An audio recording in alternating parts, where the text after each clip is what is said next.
नमस्कार, चमकता भारत के इस खास बुलेटिन में आपका स्वागत है। मैं आपके साथ डिम्पल यादव। तो आइए नजर डालते हैं आज की मुख्य सुर्खियों पर। झारखंड पेट्रोल डीजल एसोसिएशन के आह्वान पर मंगलवार को राज्य भर के सभी पेट्रोल पंप बंद रहे। घाघिरी सेंट्रल जेल में एड्स पीड़ित सजायाफ्ता कैदी की संदिग्ध मौत, जेल प्रशासन ने नहीं दी परिजनों को जानकारी। झारखंड राज्य में सरकारी और गैर सरकारी नौकरियों तथा शैक्षणिक संस्थानों में पिछड़ी जाति को 27% आरक्षण देने की मांग को लेकर आज सुपार्टी ने जिला मुख्यालय में एक दिवसीय सामाजिक न्याय सभा का आयोजन किया।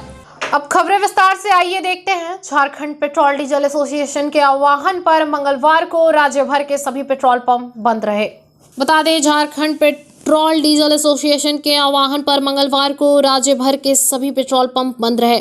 हालांकि इससे पेट्रोल पंप मालिकों को घाटा जरूर हुआ, लेकिन उन्होंने अपनी मंशा साफ करते हुए राज्य सरकार से राज्य में अविलंब वैट कम करने की मांग की। इसके अलावा राज्य के सरकारी विभागों के पास पेट्रोल पंप मालिकों के करोड़ों रुपए बकाये का भी भुगतान अविलंब किए जाने की मांग की है। साथ ही वो बायोडीजल की वैधता पर सवाल उठाते हुए उसके लाइसेंस निर्गत कराने वाले संस्था को चिन्हित करने की मांग की गई।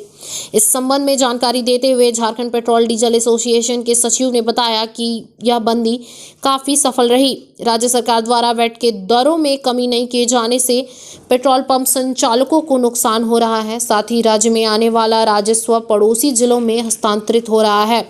वहीं एसोसिएशन की बंदी पर कांग्रेस ने सवाल उठाते हुए इसे भाजपा की साजिश करार दी। कांग्रेस के जोनल प्रवक्ता सुरेश धारी ने बताया कि मुख्यमंत्री की बढ़ती लोकप्रियता से घबराकर भाजपा पर्दे के पीछे से पेट्रोल पंप मालिकों को गुमराह कर रही है। उन्होंने बताया, जब दूसरे राज्यों में वैट अधिक लिया जा रहा था उस वक्त झारखंड में वैट कम थे और पेट्रोल डीजल की कम कीमत मिल रही थी। उस वक्त किसी ने कोई विरोध नहीं किया। अब जब दूसरे राज्यों में वैट कम है तो यहाँ के पेट्रोल पंप मालिकों द्वारा विरोध करना जायज नहीं है। ऐसा है कि जो बंदी तो हमारा 100% सक्सेसफुल है। जहाँ तक हमको खबर है कि रांची, धनबाद, हजारीबाग, लोहरदगा, करीब पूरी हर जगह से हमको ये खबर है कि जो बंद पूरा है। अब और जहाँ तक मांग का था वो तो हमने बताया था कि एक तो वैट कम करना है, सरकारी पेमेंट का हमारा भुगतान हो, और तीसरा हमारा पॉइंट था कि बायोडीजल का है, इसको वो जो इलीगल चीज़ है इसको बंद किया जाए। तो आज तो 6 से 6 था। अब इसके बाद देखते हैं कि सरकार का क्या रुख है, उसके बाद हम लोग अपनी अगली रणनीति तय करेंगे। क्या लगता है कि एक दिन का बंदी से सरकार की नहीं खुल पाएगी? खुलेगी तो जरूर, इसलिए कि लॉस तो बहुत का हुआ है। एक दिन का होते हुए कि करीब 1400 से 1500 पंप अगर एक दिन में बंद रहे, इसके कारण कि आपका लोकल मूवमेंट प्लस आज जो हम लोगों को खबर है कि माइंस के तरफ वो जो कि आयरन ओर और ये सब लेकर के जो गाड़ियाँ चलती है वो पूरा ठप हो गया है। उसके कारण सरकार को लॉस तो हुआ है। अब हम लोगों को देखना है कि सरकार इस पे भी मानता है कि वो अपने जिद बढ़ा हुआ है। तो बंदी कितने घंटे का है? हमारा सुबह 6 बजे से शाम में 6 बजे तक। हम लोगों ने 12 घंटा का सांकेतिक बंदी कॉल किया था, जो कि संपूर्ण रूप से बिल्कुल ही सक्सेसफुल रहा है झारखंड में।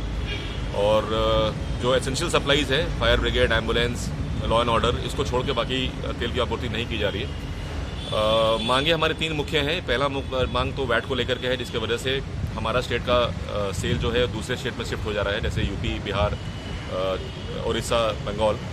और जो रूटिंग कस्टमर हमारे हैं वो हमारे यहाँ से पूरे तेल नहीं भरा कर तेल कहीं और से लेते हैं, जिसके वजह से हम लोग को ये समझ में आया है कि राजस्व का नुकसान सरकार का हो रहा है, ना कि फ़ायदा हो रहा है। तो यदि सरकार वैट कम करती है तो इससे जनता को भी फायदा होगा महंगाई के मामले में, और सरकार को भी राजस्व में इजाफा होगा। दूसरा एक ये है कि सरकारी बकाया बहुत दिन से भुगतान नहीं हो पा रहा है इस तरीके से, और काफ़ी पंप वालों को दिक्कत हो रहा है, जिसमें करोड़ों की संख्या में रुपया बाकी है सरकार के पास। और तीसरा, एक बायोडीजल के नाम पर एक तेल कहीं से आ रहा है इम्पोर्ट होकर झारखंड में, जो बॉर्डरिंग एरिया में कंज्यूमर यूज़ कर रहा है। अब वो बायोडीजल का लाइसेंस किसने दिया, कहाँ से आ रहा है, उसका गुणवत्ता क्या है, इसका कोई परिभाषित नहीं है। तो ये हम चाह रहे हैं कि जिस तरीके से गुजरात गवर्नमेंट ने टोटली बंद किया है बायोडीजल को, उस तरीके से झारखंड भी इस पर कुछ कार्रवाई करें। ये 3 मुख्य मांगे हैं हमारी। बंदी कितना? बंदी हमारी बिल्कुल सक्सेसफुल रही है, और सारे पंप्स बंद रहे हैं पूरे झारखंड में। शाम को 6 बजे तक बंद रहेगा। No sale, no supply, no sale, no purchase. और ये सांकेतिक है। अब उम्मीद करते हैं कि सरकार थोड़ी सी जगेगी इस मैटर को, और हमसे वार्ता करेगी आगे बातों के लिए। घाघड़ी सेंट्रल जेल में एड्स पीड़ित सजायाफ्ता कैदी की संदिग्ध मौत, जेल प्रशासन ने नहीं दी परिजनों को जानकारी। बता दें, जमशेदपुर के घाघड़ी सेंट्रल जेल में मंगलवार सुबह एक सजायाफ्ता कैदी की संदिग्ध अवस्था में मौत हो गई। इधर घटना से जेल प्रशासन में हड़कंप मच गया। आनन फानन में उसे तत्काल एमजीएम अस्पताल ले जाया गया, जहां उसे मृत घोषित कर दिया गया। इस घटना के बाद जेल प्रशासन ने मृतक के परिजनों को जानकारी तक नहीं दी। इधर किसी तरह सूचना पाकर मृतक के परिजन पोस्टमार्टम हाउस पहुंचे। मृतक को टेलको स्थित थीम पार्क के गैंगरेप के आरोप में 12 साल पहले गिरफ्तार किया गया था। न्यायालय से उसे दोषी करार होते हुए आजीवन कारावास की सजा सुनाई गई थी। जांच के दौरान उसे एड्स की जानकारी हुई, तब से उसका इलाज जेल में ही चल रहा था। मिली जानकारी के अनुसार जेल में मंगलवार की सुबह अचानक तबीयत बिगड़ने पर उसे एमजीएम अस्पताल ले जाया गया, जहां उसे मृत घोषित कर दिया गया। परिजनों ने बताया कि 2 दिन पहले ही फोन पर बात हुई थी। आज सुबह जेल से ही एक कैदी जो पड़ोस में ही रहता है, उसने फोन कर अपने घर में जानकारी दी। उसके घर वालों ने आकर फोन पर इसकी सूचना दी। इस संबंध में जेल अधीक्षक से संपर्क करने की कोशिश की गई, पर उन्होंने फोन नहीं उठाया। सीनियर एसपी साहब के निर्देश पे आज यहाँ पे बिष्णुपुर थाना परिसर में कार्यशाला का आयोजन किया गया है, जिसमें 41A CRPC और JJ एक्ट के संबंध में हमारे लीगल एडवाइज़र हैं सीनियर एडवोकेट राजीव रंजन जी, मैं हूँ और यहाँ पे साइबर DSP मैडम है। ये हम लोग अभी मिल के और जितने भी इस ज़िले के थाना प्रभारी साहब हैं, इंस्पेक्टर साहब हैं, ये सभी लोग यहाँ पर आज आए हुए हैं।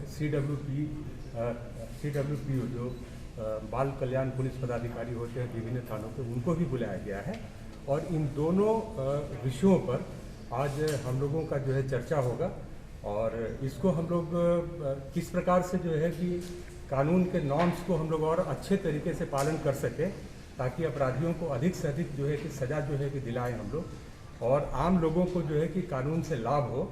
इसी परिप्रेक्ष्य में हमारे सीनियर एसपी साहब का ये निर्देश था कि जिले के सभी पुलिस पदाधिकारियों को सेंसिटाइज किया जाए और ये उसी निमित्त आज इस कार्यशाला का आयोजन किया गया है। साइबर क्राइम के बारे में भी कुछ होगा? साइबर क्राइम पे भी हम लोग करेंगे। जो विभिन्न जितने भी एक्ट्स हैं, खासकर जो नए एक्ट्स हैं और जिनका प्रभाव अभी समाज पे जो है कि ज़्यादा हो रहा है, उन सभी विषयों पर हम लोग जो है आगे आने वाले दिनों में हम लोग जो है कार्यशाला का आयोजन करेंगे, ताकि पुलिस के कार्यशैली में पैनापन आए और अपराधियों को अधिक से अधिक हम लोग सजा दिला सकें। ठीक है, अपना नाम और पद बता दीजिए। Kamal Kishore, DSP headquarter. वहीं बात करते हैं झारखंड राज्य के सरकारी और गैर सरकारी नौकरियों तथा शैक्षणिक संस्थानों में पिछड़ी जाति को 27% आरक्षण देने की मांग को लेकर आज सुपार्टी के अखिल भारतीय पिछड़ा वर्ग महासभा की ओर से राज्य भर के जिला मुख्यालयों में 1 दिवसीय धरना प्रदर्शन किया गया।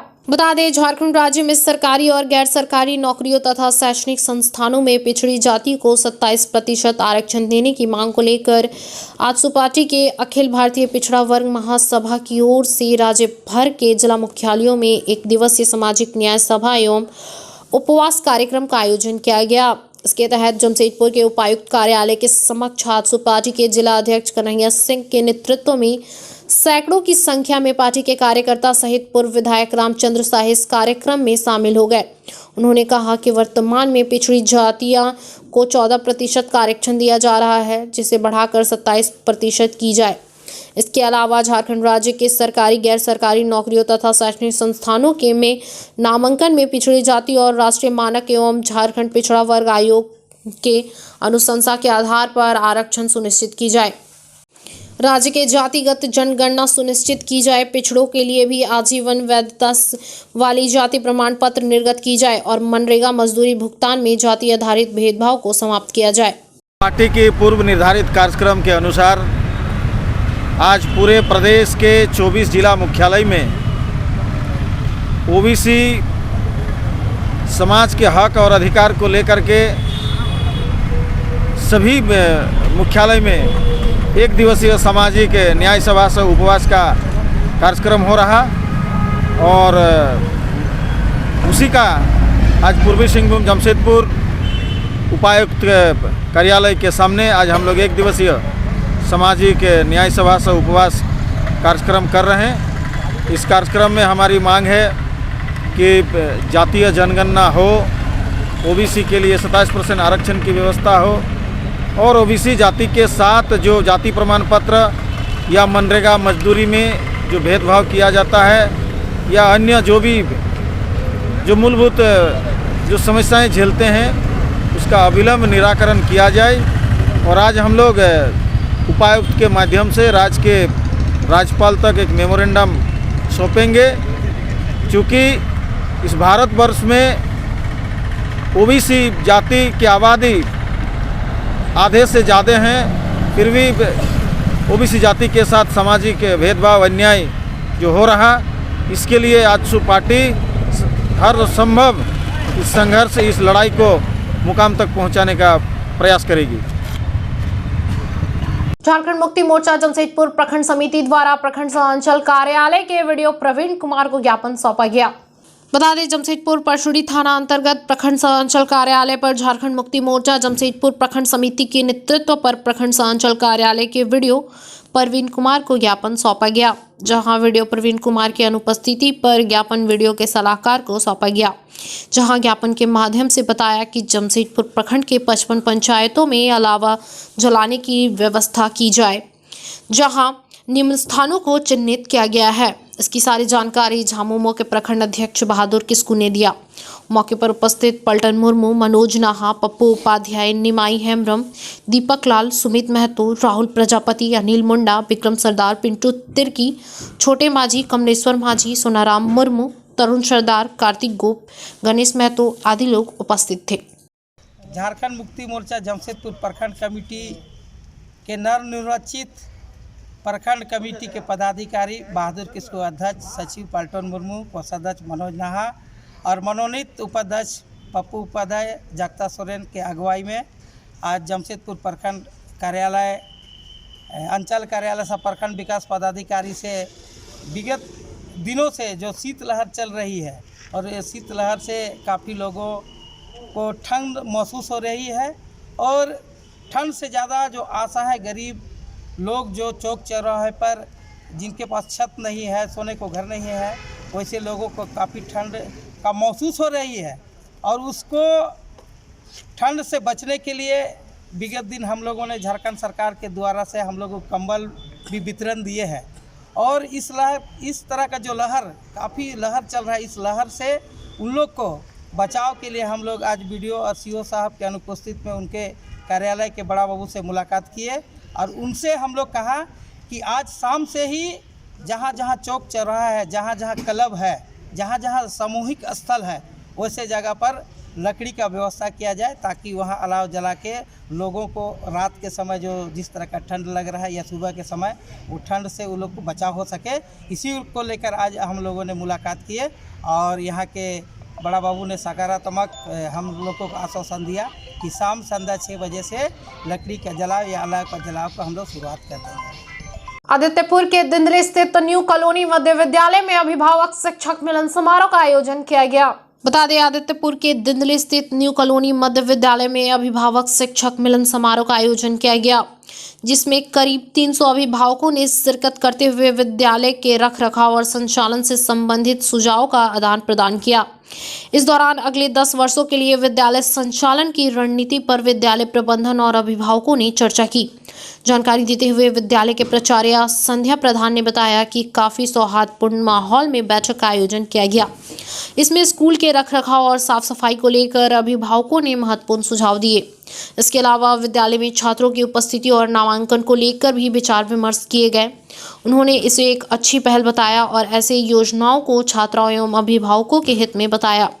वैसे ऐसे आयोजन अमूमन निजी स्कूलों में देखे जाते हैं, लेकिन न्यू कॉलोनी मध्य विद्यालय शहर के चुनिंदा प्रतिष्ठित सरकारी स्कूलों में से एक है। आपको बता दें कि विद्यालय की प्राचार्य संध्या प्रधान राष्ट्रपति अवार्ड विजेता है और उनके दिशा निर्देश में विद्यालय ने कई कीर्तिमान भी स्थापित किए हैं। इस साल राज्य स्थापना दिवस के मौके पर भी उन्हें सरकार की ओर से सम्मानित किया जा चुका है। अभिभावक गोष्ठी था, ये हर 3 महीने में हम लोग आयोजित करते हैं, मगर आज 21 तारीख के लिए विशेष रूप से राज्य सरकार से आदेश था। इसमें कम से कम मेरा 200 से अधिक गार्जियन आए हुए हैं। हम लोग 3 मुद्दे पर ज़्यादा बात कर रहे हैं। एक नामांकन 100% अपने पोषक क्षेत्र का, जो हमारा विद्यालय उसमें अव्वल स्थान पर है, 1200 हमारा नामांकन हो चुका है। और दूसरी बात होती कि नियमित उपस्थिति, कोरोना में थोड़ा हम लोग टाइट नहीं कर पा रहे थे। अब हम लोग उसको ज़्यादा मान रहे हैं कि बच्चे 100% स्कूल आओ। हमारा 70 to 80% ही उपस्थिति हो पा रही है। तीसरी बात है कि जो कोरोना समय में जो लर्निंग गैप हो गया उसको कैसे पूरा करें, तो उसके लिए मेरा आज गार्जियन से ही सुझाव आया कि हम लोग बच्चों को थोड़ा रिमेडियल क्लास देंगे। तो चूँकि टीचर्स कम है तो हम लोग बच्चों को self learning, group learning, remedial class भी करेंगे। ये वाली हुआ। दूसरी बात है, सरकार से भी आग्रह हुआ है कि आप एक स्टूडेंट लोग को अपने विद्यालय से जोड़ें, जो पहले से हम जोड़ के काम करते हैं। और कुछ दान लेने की बात आ रही थी कि आप गार्जियन से दान ले सकते हैं, तो हमारे सामान्य वर्ग के गार्जियन है तो हम लोग आज निश्चित किया सफाई के लिए बाल संसद हर महीना बच्चों से 5 रुपया की लेगी। जो विद्यालय में खर्च होगा उसका खर्च का ब्यौरा आपका मेरा जो मंत्री है बाल संसद उल्लू रखें। झारखंड जुवेनाइल एक्ट और 41वां सीआरपीएफ एक्ट को लेकर जमशेदपुर की ओर से कार्यशाला का आयोजन किया गया। बता दें, जमशेदपुर के बिष्टुपुर थाना परिसर स्थित मल्टीपर्पस हॉल में जमशेदपुर पुलिस की ओर से एक कार्यशाला का आयोजन किया गया। इस कार्यशाला में पुलिस कर्मियों ने झारखंड जुवेनाइल एक्ट और 41 सीआरपीएफ एक्ट के बारे में जाना। इस दौरान मुख्य रूप से जमशेदपुर न्यायालय के वरिष्ठ अधिवक्ता Rajiv Ranjan, SSP doctor M Tamilvanan, DSP मुख्यालय 2 कमल किशोर, डीएसपी साइबर जयश्री कुजूर, सभी थाना के प्रभारी और बाल कल्याण पुलिस पदाधिकारी मौजूद रहे। जेजे एक्ट के बारे में डीएसपी मुख्यालय 2 कमल किशोर ने बताया कि झारखंड के जेजे एक्ट 2017 में लागू किया गया था। साल 2021 में इसमें कुछ बदलाव किए गए हैं। उन्होंने बाल कार्यशाला में मौजूद पुलिस पदाधिकारियों को बताया कि थाने में कोई भी मामला नाबालिग से जुड़ा होता है तो थाने के बाल कल्याण पदाधिकारी की जिम्मेदारी होती है कि वह नाबालिग उसकी देखरेख में रहे। सारी जवाबदेही बाल कल्याण पदाधिकारी की होती है। इसके अलावा नाबालिग के लिए कभी भी गिरफ्तार शब्द का प्रयोग नहीं करना है। 41 सीआरपीएफ के बारे में उन्होंने बताया कि कोई भी आरोप जिसमें 7 साल से कम की सजा का प्रावधान है उसमें गिरफ्तारी के पहले आरोपी को नोटिस भेजना जरूरी है। पुलिस नोटिस देकर आरोपी को थाने बुलाएगी। उन्होंने बताया कि विस्तार पूर्वक जानकारी के लिए भविष्य में और कार्यशाला का आयोजन किया जाएगा। निर्देश पे आज यहाँ पे बिष्टुपुर थाना परिसर में कार्यशाला का आयोजन किया गया है, जिसमें 41A सीआरपीसी और जेजे एक्ट के संबंध में हमारे लीगल एडवाइज़र हैं सीनियर एडवोकेट राजीव रंजन जी, मैं हूँ और यहाँ पे साइबर डीएसपी मैडम है। ये हम लोग अभी मिल के और जितने भी इस ज़िले के थाना प्रभारी साहब हैं, इंस्पेक्टर साहब हैं, ये सभी लोग यहाँ पर आज आए हुए हैं। CWPO जो बाल कल्याण पुलिस पदाधिकारी होते हैं विभिन्न थानों के, उनको भी बुलाया गया है और इन दोनों विषयों पर आज हम लोगों का जो है चर्चा होगा और इसको हम लोग किस प्रकार से जो है कि कानून के नॉर्म्स को हम लोग और अच्छे तरीके से पालन कर सकें, ताकि अपराधियों को अधिक से अधिक जो है कि सज़ा जो है कि दिलाएं हम लोग और आम लोगों को जो है कि कानून से लाभ हो। इसी परिप्रेक्ष्य में हमारे सीनियर एसपी साहब का ये निर्देश था कि ज़िले के सभी पुलिस पदाधिकारियों को सेंसिटाइज किया जाए और ये उसी निमित्त आज इस कार्यशाला का आयोजन किया गया है। साइबर क्राइम के बारे में भी कुछ होगा? साइबर क्राइम पे भी हम लोग करेंगे। जो विभिन्न जितने भी एक्ट्स हैं, खासकर जो नए एक्ट्स हैं और जिनका प्रभाव अभी समाज पे जो है कि ज़्यादा हो रहा है, उन सभी विषयों पर हम लोग जो है आगे आने वाले दिनों में हम लोग जो है कार्यशाला का आयोजन करेंगे, ताकि पुलिस के कार्यशैली में पैनापन आए और अपराधियों को अधिक से अधिक हम लोग सजा दिला सकें। ठीक है, अपना नाम और पद बता दीजिए। कमल किशोर, डीएसपी हेडक्वार्टर 2। वहीं जमशेदपुर में टाटा मोटर्स वर्कर्स यूनियन के द्वारा यूनियन के पूर्व अध्यक्ष सह पूर्वी सिंहभूम के पूर्व सांसद स्वर्गीय गोपेश्वर लाल की जयंती के उपलक्ष्य में टाटा मोटर्स वर्कर यूनियन के द्वारा विशाल रक्तदान शिविर सह सुंदर कांड पाठ का आयोजन किया गया। बता दें, जमशेदपुर में टाटा मोटर्स वर्कर्स यूनियन के द्वारा यूनियन के पूर्व अध्यक्ष सह पूर्वी सिंहभूम के पूर्व सांसद स्वर्गीय गोपेश्वर लाल की जयंती के उपलक्ष्य में टाटा मोटर्स वर्कर्स यूनियन के द्वारा विशाल रक्तदान शिविर सह सुंदर कांड पाठ का आयोजन किया गया। इस शिविर में आम से लेकर खास लोग शामिल हुए। वैसे हर वर्ष यूनियन के द्वारा अपने पूर्व अध्यक्ष की जयंती के मौके पर सुंदर कांड का पाठ किया जाता है, लेकिन विगत वर्ष कोरोना काल के दौरान हुए रक्त की कमी को देखते हुए यह विशाल रक्तदान शिविर का आयोजन शुरू किया गया, जहां विगत वर्ष एक ही दिन 1172 यूनिट रक्त एकत्र किया गया और इस वर्ष इस आंकड़े को पार करने का लक्ष्य तय किया गया था। यूनियन के पदाधिकारियों ने कहा कि इस तरह के शिविर के माध्यम से महान नेता को श्रद्धांजलि अर्पित की जाती है।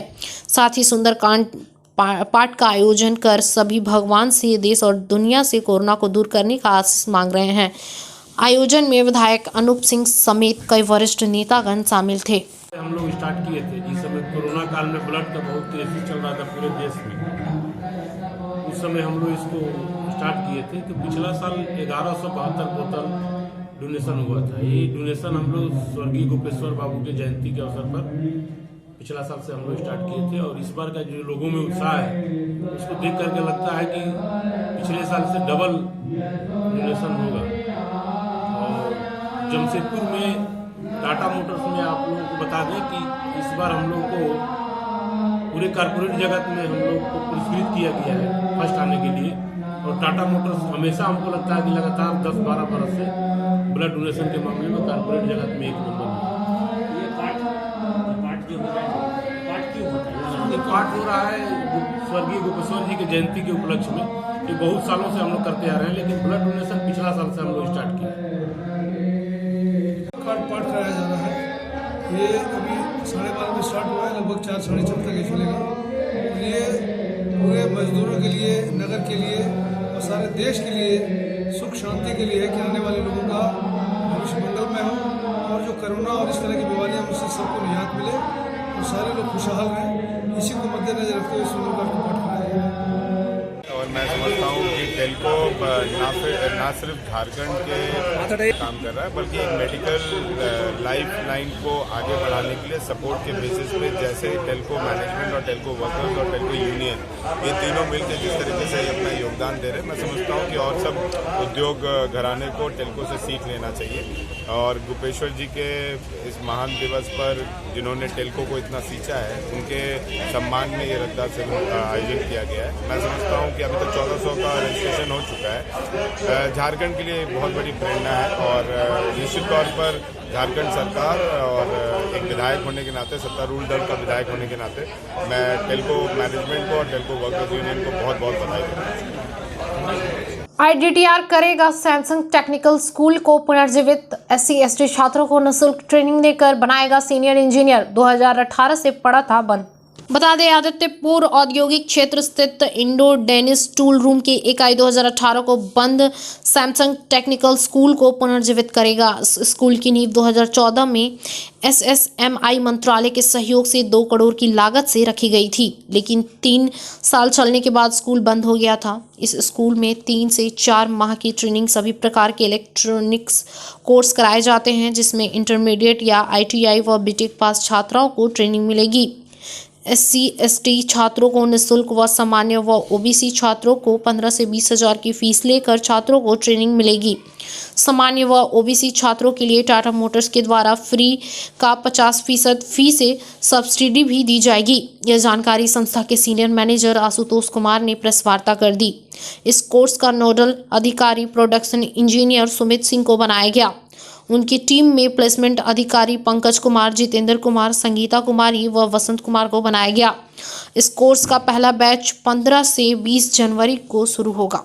ये कोर्स जो है, अभी अनएम्प्लॉयमेंट इस देश में बहुत ज़्यादा है, तो हमारे आदरणीय प्रधानमंत्री का जो स्किल मिशन का जो कार्यक्रम था उसके तहत MSME मंत्रालय और सैमसंग के बीच एक एग्रीमेंट साइन हुई थी आज से करीब 2014 में, जिसके करीब 10 टेक्नोलॉजी सेंटर में हमारे ये सैमसंग टेक्निकल स्कूल चल रहा है और मेरा भी एक एक्सटेंशन सेंटर अभी वाराणसी में उपलब्ध है। अभी हम लोगों ने 3 साल पहले जमशेदपुर में भी एक सैमसंग टेक्निकल स्कूल की स्थापना की थी, जिसका कि 1-2 बैच निकला, लेकिन कोविड के कारण फिर वो बंद हो गया।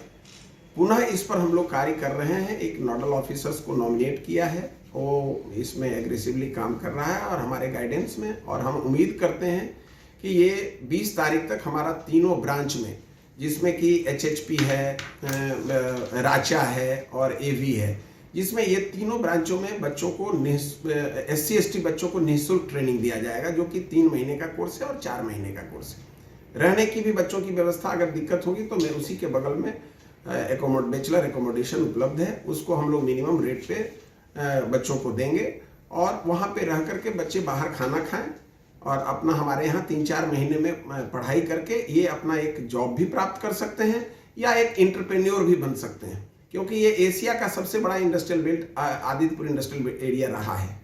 मैं समझता हूँ कि हर लोगों को एसी की ज़रूरत रहती है, हर लोगों के पास टीवी होती है, हर लोगों के पास फ्रिज होता है।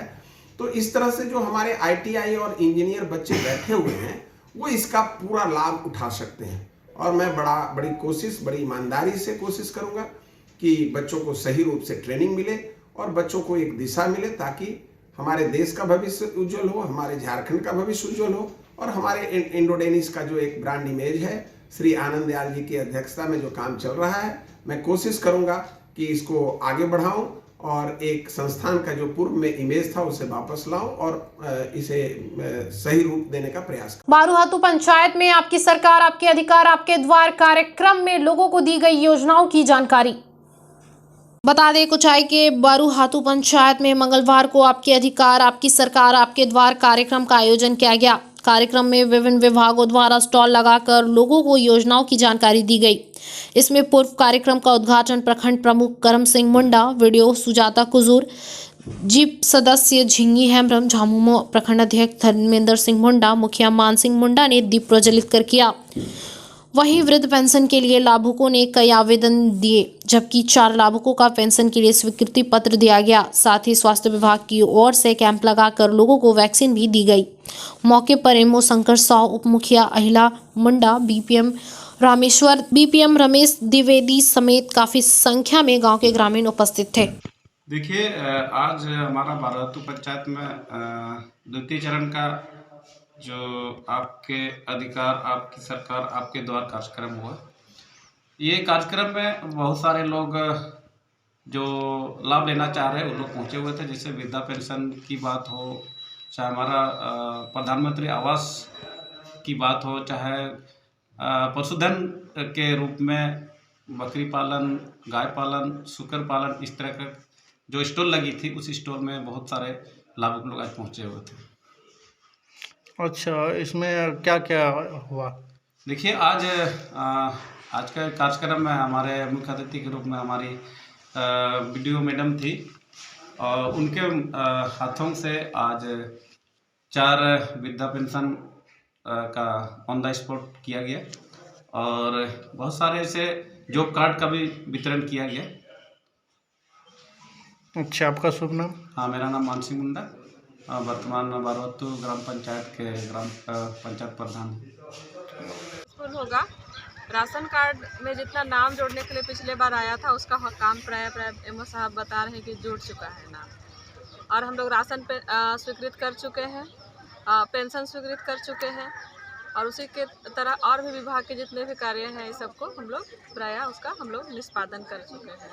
आज जितना भी हमारा जो आएगा फॉर्म उसको हम लोग आज ही के डेट में सबको निष्पादन करने का प्रयास करेंगे और आशा है, जैसा कि हम लोग आजकल अखबारों में देख रहे हैं, इस तरह का प्रोग्राम अब लगातार चलेगा, तो इसलिए निराश होने की आवश्यकता नहीं है। जिनका काम नहीं हो पाया है उन लोग फिर से अपना काम कराने के लिए इसी तरह का जो हम लोग शिविर लगाएंगे उसमें पहुंचेंगे।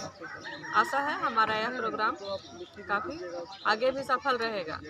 और एक बात है, हम लोग वैक्सीनेशन के लिए अभी जो कैंप चला रहे हैं उसमें कोशिश करेंगे कि जितने भी लोग नहीं ले चुके हैं उसको हम लोग लेने के लिए उत्साहित करेंगे। वो हमारे जहाँ पे जो सेंटर बनते हैं वहाँ पर पहुँचेंगे, उसमें 2-3 हम लोग कड़े कदम उठाएंगे जो हम लोग अभी बात कर चुके हैं, तो वो भी हमारा प्रोग्राम सक्सेसफुल होगा।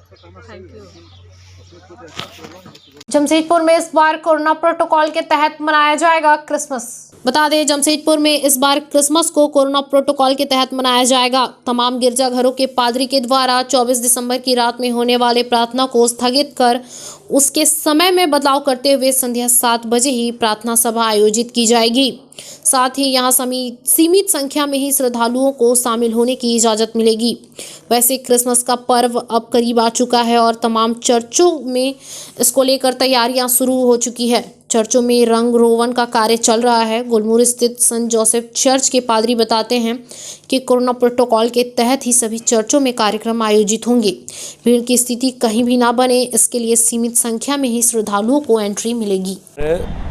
क्रिसमस पर्व के अवसर पर सरकार ने दिया हुआ कोविड प्रोटोकॉल को सख्ती से पालन किया जाएगा। इस प्रोटोकॉल के तहत हम लोगों ने यही निर्णय लिया है कि 24 तारीख मध्य रात्रि में जो पूजा पाठ होता था उसको स्थगित किया है और उसके बदले हम लोगों ने इस पूजा पाठ को 7 बजे संध्या रखा है। सरकार ने के नियम के अनुसार सीमित लोगों को ही इसमें भाग लेने के लिए मौका दिया जाएगा। साथ साथ गोलमुरी सेंट जोसेफ महागिरजा के अनुयायियों को, ईसाई धर्म मानने वालों को अलग अलग ग्रुप में, दल में बांटा गया है और अलग अलग ग्रुप, अलग अलग दल के लिए उसी दिन 7 बजे अलग अलग जगहों पर ये पूजा पाठ का आयोजन किया गया है।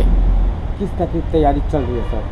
आजकल हम लोगों का ईसाई समुदाय के युवा लोगों ने क्रिस्तीय घरों में जाकर उन लोगों को गीत के द्वारा ईसा मसीह का संदेश दिया है और विशेष रूप से कोरोना का प्रोटोकॉल को भी उनको बताया दिया गया है और जिन्होंने वैक्सीन नहीं लिया है उन लोगों को सबको वैक्सीन लेने का मैंने प्रोत्साहन दिया गया है और प्राय हमारे सब लोगों ने वैक्सीन को अभी तक ले लिया है।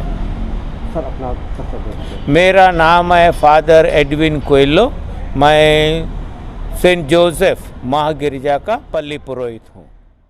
बागबेड़ा थाना अंतर्गत स्टेशन चौक पर पूर्व मुख्यमंत्री जीतन राम मांझी का पुतला दहन किया गया। जिस प्रकार जीतन राम मांझी ने ब्राह्मणों को अपशब्द कहकर बेइज्जत किया, उसके विरोध में आज परशुराम शक्ति सेना के नेतृत्व में शाम 4 बजे स्टेशन टीओपी के सामने जीतन राम मांझी का पुतला दहन किया गया।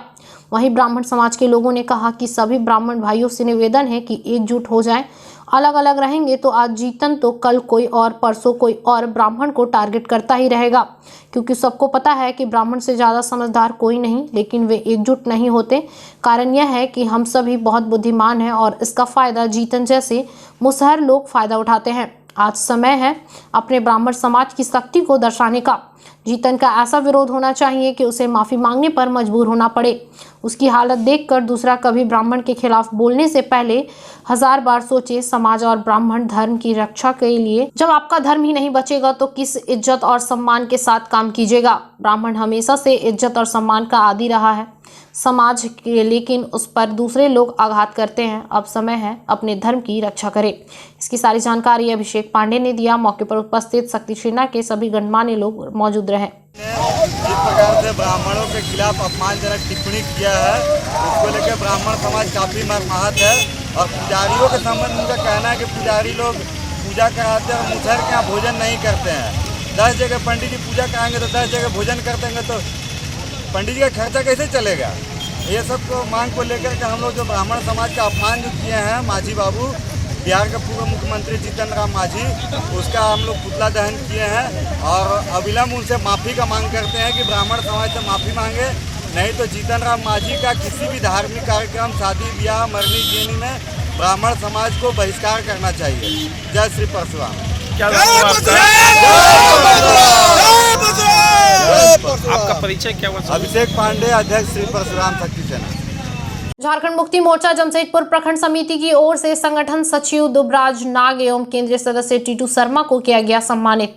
बता दें जमशेदपुर के परशुड़ी थाना अंतर्गत परशुड़ी थाना के निकट झामुमो के प्रखंड अध्यक्ष बहादुर किस्कू एवं उनके टीम ने उड़ीसा से प्रदेश संगठन सचिव बनाए जाने पर दुबराज नाग एवं टीटू शर्मा को केंद्र सदस्य बनाए जाने पर झारखंड मुक्ति मोर्चा के प्रखंड अध्यक्ष बहादुर किस्कू, कोषाध्यक्ष मनोज राहा, प्रखंड सचिव पलटन मुर्मू एवं पार्टी के अन्य लोगों ने फूलों का माला पहनाकर एवं बुके देकर भव्य स्वागत किया।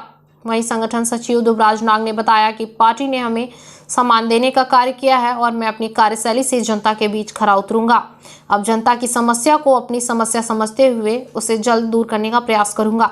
इसकी सारी जानकारी संगठन सचिव दुबराज नाग ने दिया। मौके पर उपस्थित प्रखंड अध्यक्ष बहादुर किस्कू, मनोज नाहा, पलटन मुर्मू, पप्पू उपाध्याय, राजकुमार सिंह और पार्टी के कई गणमान्य लोग मौजूद थे। यह है कि विगत विगत दिनों जो हमारा महाधिवेशन हुआ रांची में, जिसमें हमारे उड़ीसा से भी 6 लोगों को केंद्रीय समिति में जगह दिया गया है, केंद्रीय सदस्य बनाया गया है।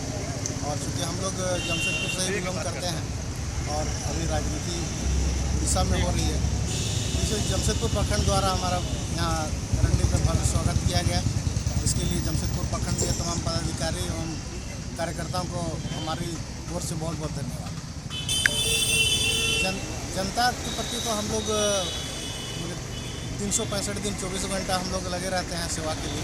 इसमें हमारे बहुत सारे साथी जो अभी हम आपके सामने हैं, जो हमारे टीम के ही हिस्सा हैं, पार्टी के हिस्सा हैं, जो लगे रहते हैं, हम लोग भी लगे रहते हैं। और आगे भी केंद्रीय सदस्य होने के नाते सबको, पार्टी के हर एक कार्यकर्ताओं को लेके साथ में लेके चलने का, और जो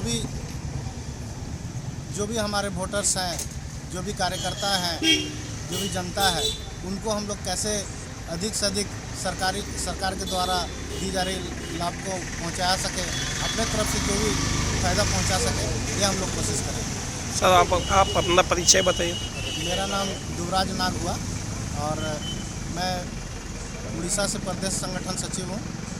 साथ ही साथ अभी 2 दिन पहले हमारे केंद्रीय समिति द्वारा हमें केंद्रीय सदस्य बनाया गया है। ये भी केंद्रीय सदस्य है, साथ में संगठन सचिव भी हैं उड़ीसा प्रदेश से। माकपा का बुंडू अनुमंडल मुख्यालय के समक्ष प्रदर्शन। बता दें, केंद्र की भाजपा ने मोदी सरकार के जीवन विरोधी नीति के खिलाफ 5 परगना के जलवंत मुद्दों को लेकर माकपा का बुंडू अनुमंडल के समक्ष प्रदर्शन किया। कार्यक्रम के माध्यम से मोदी सरकार की महंगाई, गरीबी, बेरोजगारी, निजीकरण और सांप्रदायिकता को बढ़ावा देने वाली जन विरोधी नीतियों का विरोध किया गया। MSP 20 रुपये 50 पैसा पर धान की खरीद की गारंटी। बुंडू अनुमंडल अस्पताल में साही बुनियाद सुविधाएं उपलब्ध, सेवा उपलब्ध कराने। रेफरल अस्पताल बुंडू का 24 घंटा सेवा बहाल करने। जमीन का ऑनलाइन रिकॉर्ड की गड़बड़ी दूर करने। लागन रसीद निर्गत करने। सभी गरीबों को राशन कार्ड देने व कैंप लगाकर सदस्यों का नाम जोड़ने व सुधार करने सहित कई जन मुद्दों को लेकर आज जुलूस बुंडू ताऊ मैदान से लेकर बुंडू बाजार होते हुए बुंडू अनुमंडल मुख्यालय के समक्ष पहुंचकर जनसभा को संबोधित किया और प्रदर्शन भी किया गया। बुंडू अनुमंडल में हम लोग प्रदर्शन कर रहे हैं। हमारा मांग है कि जो खतियानी जमीन जो भी रैयत है, उसका जो ऑनलाइन में जो गड़बड़ी है, उस ऑनलाइन गड़बड़ी को ठीक किया जाए, ये भी मांग है। दूसरी मांग है, जो अनुमंडल हॉस्पिटल बना है, अनुमंडल बनने के बाद वहाँ पर कोई भी चिकित्सा व्यवस्था यहाँ पर उपलब्ध नहीं है। इसलिए हम लोग चाहते हैं कि जो भी यहाँ का चिकित्सा व्यवस्था हो, ताकि रांची जाना ना पड़े, सारा व्यवस्था यहाँ पर उपलब्ध हो, डॉक्टर नर्स सारा व्यवस्था उपलब्ध हो, ये हमारा मांग है। साथ ही यहाँ के जो नौजवानों को जाति आवासीय का जो भारी समस्या हो रहा है, वो सही समय पर निर्गत हो, ये भी हमारा मांग है। और एक मांग है, जो जिस तरीका से पूरे इलाके में धान का फसल अच्छी फसल हुआ है, उस धान क्रय केंद्र सभी पंचायत में खोले, ताकि किसानों को जो है उचित मूल्य जो है धान का दाम मिल सके, ये हम लोग का डिमांड है। इसलिए आज जो हम लोग यहाँ पर बुंडू अनुमंडल में हम लोग आए, और खासकर जब जो यहाँ बुंडू इलाके में जो अंचल में जो भारी भ्रष्टाचार है, अपना रसीद कटाने के लिए आते हैं लोग, तो यहाँ पर जो काफ़ी घूसखोरी और भ्रष्टाचार बहुत बड़े चरण सीमा तक पहुँचा हुआ है। ये भ्रष्ट व्यवस्था खत्म हो और यहाँ का आम नागरिकों को जो है रसीद निर्गत कराएं और उसका सारा व्यवस्था उपलब्ध हो, यही हमारा डिमांड है। इसी मांग को लेकर कम्युनिस्ट पार्टी मार्क्सवादी पूरे पंच परगना क्षेत्र के जो है उनके द्वारा बुंडू अनुमंडल का घेराव किया जा रहा है। आपको पता है कि तमाम प्रखंडों में हमारे CPIM के द्वारा जन मुद्दों को लेकर धरना दिया गया था। उन जन मुद्दों के धरना के बावजूद यहाँ के CO और BDO के कान में जो है कि जून नहीं रेंग रही है। हम मांग दिए, उसके बावजूद भी हमारा कोई भी मांग समस्या का समाधान नहीं हुआ। इसलिए आज हम बाध्य होकर अनुमंडल पदाधिकारी का जो है घेराव किए हैं, और हमारा जो जन मुद्दा मांग था, जो धरना में मांग था हमारा, उन सब मांगों को लेकर हम आज धरना प्रदर्शन अनुमंडल कार्यालय कर रहे हैं। अनुमंडल पदाधिकारी के द्वारा भी अगर हम जन मुद्दों का जो सवाल है, उन सवाल का समाधान नहीं होता है, तो हम आने वाले दिनों में पूरा अनुमंडल को ठप करेंगे और पूरा जिला स्तर पर हम कार्यक्रम और धरना प्रदर्शन करेंगे। चलते चलते एक नजर अब तक की सुर्खियों पर। झारखंड पेट्रोल डीजल एसोसिएशन के आह्वान पर मंगलवार को राज्य भर के सभी पेट्रोल पंप बंद रहे। घाघिरी सेंट्रल जेल में एड्स पीड़ित सजायाफ्ता कैदी की संदिग्ध मौत, जेल प्रशासन ने नहीं दी परिजनों को जानकारी। झारखंड राज्य में सरकारी और गैर सरकारी नौकरियों तथा शैक्षणिक संस्थानों में पिछड़ी जाति को 27% आरक्षण देने की मांग को लेकर आजसू पार्टी ने जिला मुख्यालय में एक दिवसीय सामाजिक न्याय सभा का आयोजन किया। आज के लिए इतना ही। दिन भर की तमाम छोटी बड़ी खबरों के साथ जुड़े रहने के लिए देखते रहिए न्यूज़ चमकता भारत। नमस्कार।